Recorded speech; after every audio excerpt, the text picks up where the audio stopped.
Het is duidelijk, Tycho is extreem impulsief. En inmiddels wordt ook de invloed van zijn hyperactiviteit op zijn slaapritme onderzocht. Maar hoe scoort Tycho op de overige 2 hoofdkenmerken van ADHD? Reactiesnelheid en aandacht.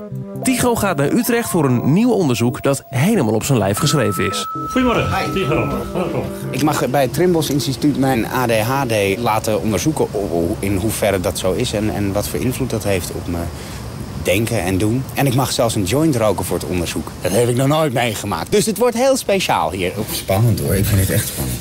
Oké. Ik ga er niks aan doen. We gaan de Moxel-test doen. Dat is een test eigenlijk nog in ontwikkeling, maar bedoeld om ADHD-achtig gedrag in kaart te brengen. Mm-hmm. Mensen met ADHD hebben een probleem met zich te blijven focussen, dus aandacht op te blijven brengen. Ze worden afgeleid door prikkels en ze zijn impulsief en hyperactief, dus reageren meer en vaker dan een normgroep. Het is voor jou een hele simpele, maar ook redelijk lange test, ruim 20 minuten.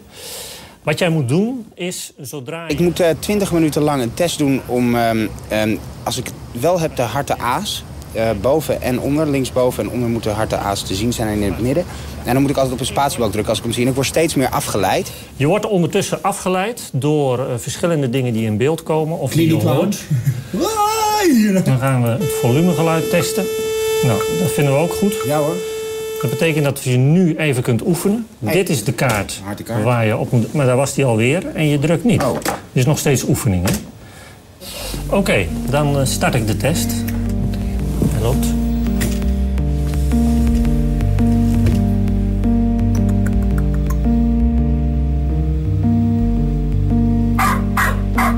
Hey, wacht eens.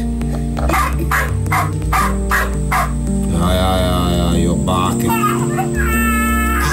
Tiba.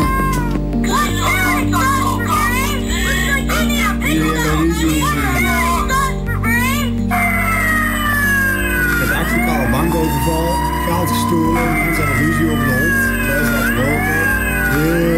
Snel, zwak wezen.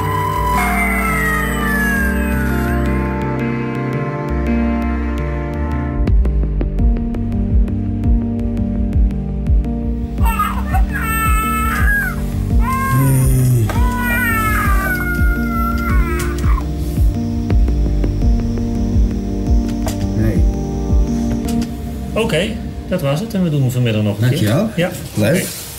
Ja, ik heb wel het idee dat ik scherp was tijdens het beantwoorden van de vraag. Denk ik wel. Alleen ik denk dat ik scherper ben als ik een joint op heb.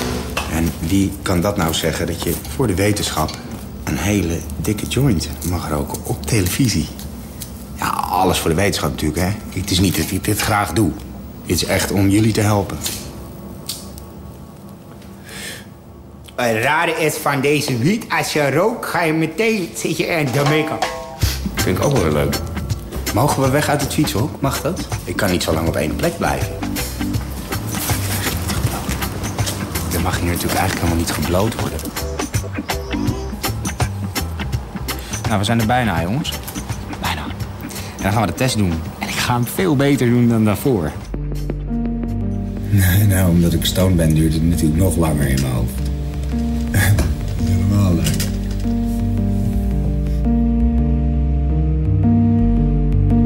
Het is een hele saaie test. En dat voor 20 minuten. Ik had het idee dat er heel veel impulsen omheen zouden komen. Veel meer nog.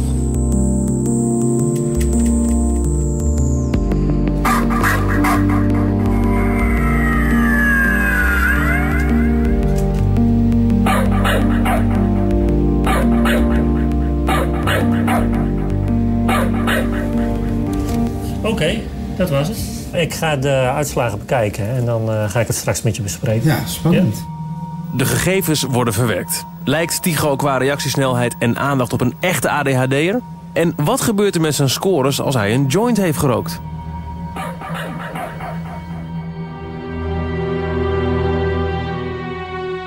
Is het gelukt? Ja, we hebben de uitslag voor je. En die ga ik je laten zien. En ik denk dat er wel een paar verrassende dingen voor je in zitten. Ja. Want ik heb sterk het idee dat als je alleen kijkt naar daar waar er verstoringen zijn... en dat gebeurt nog alles in jouw leven, heb ik zo de indruk... Nou, daar lijkt de test erop te wijzen dat je daar toch behoorlijk last hebt van datgene wat je ADHD-achtig gedrag noemt. Nou, dat valt best mee. Het is gewoon iemand die veel energie heeft. Dat is absoluut het geval. Dat heb ik kunnen constateren vandaag. Nee. Op het moment dat er verstoringen zijn, met name de combinatie audiovisueel, dan zie je hem toch terugvallen. Zowel met als zonder een joint. Als je nou kijkt naar wat er gebeurt op het moment dat jij een joint hebt gerookt, dan zie je je reactiesnelheid. Ja. Die neemt dramatisch af. Ja. Jij zelf zei van, ik verwacht dat ik het beter zal doen. Ja. En na afloop zei je, ik voelde me beter gefocust. Het is niet wat uit die test blijkt. Ja, dat valt tegen, hè? Reactiesnelheid. Die is volledig weg. Ik dacht dat ik het heel goed zou doen, maar dat valt echt heel erg tegen.